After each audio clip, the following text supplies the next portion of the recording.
பருவமழை தொடங்கியிருக்கும் இந்த வேளையில் காய்ச்சல், சளி போன்றன முதலில் தாக்குவது குழந்தைகளைத்தான். எனவே அப்படிப்பட்ட சூழலில் மழை காலத்தில் குழந்தைகளை எப்படி பாதுகாப்பது தெரிந்து கொள்ளலாம் இந்த தொகுப்பில். வெயில் காலம் வந்தால் மட்டும் இல்லைங்க, மழைக்காலம் வந்தாலும் பிரச்சனை தான் அப்படின்னு சொல்லிட்டு தங்களுடைய குழந்தைகளை மருத்துவமனைக்கு கொண்டு போகிற பல பெற்றோர்களை நம்மளால பார்க்க முடியுது.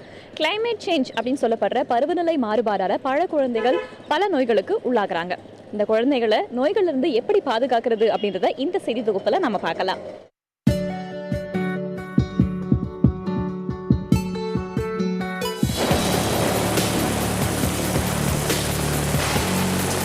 பெரியவர்களை விட குழந்தைகளுக்கு நோய் எதிர்ப்பு சக்தி குறைவாக இருப்பதால் நோய் எளிதில் தாக்கிவிடும் அபாயம் உள்ளது. சுகாதாரமற்ற நீர், காற்று ஆகியவற்றால் ஏற்படும் பாதிப்புகளைக் கண்டு அச்சப்படுகின்றனர் பெற்றோர்.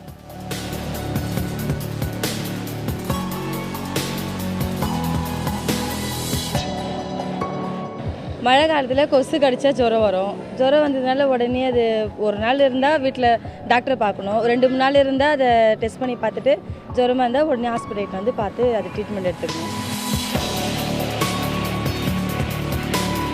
மழைக்காலத்தில் குழந்தைகளின் உடல்நலம் பாதிக்கப்பட முக்கிய காரணம் கொசுக்கள்.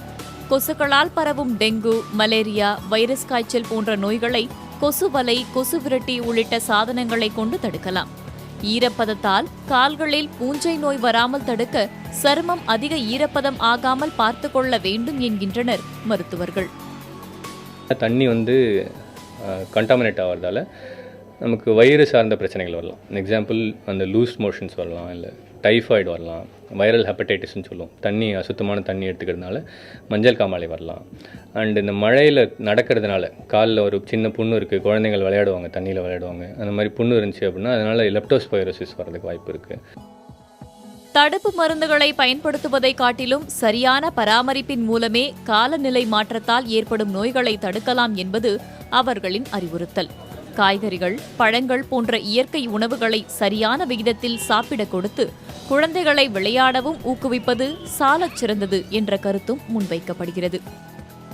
குழந்தையாக இருந்தாங்க அப்படின்னா நல்லா ஷீட் போட்டு நல்லா வார்மாக வச்சுக்கணும் பாப்பாவை.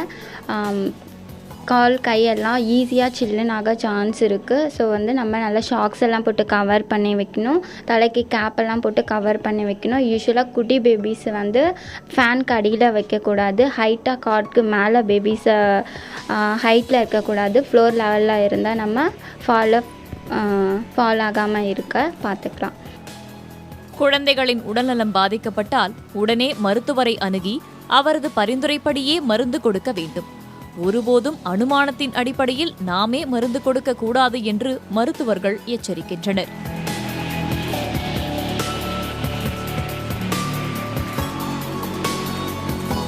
மழையை பற்றிய இனிய நினைவுகளை கலைச்சு போட்டுட்டு கசப்பான நினைவுகளையும் நோய் பற்றிய பயத்தையும் கொடுத்திருக்கு சென்ற வருடம் பெய்த பேய் மழை.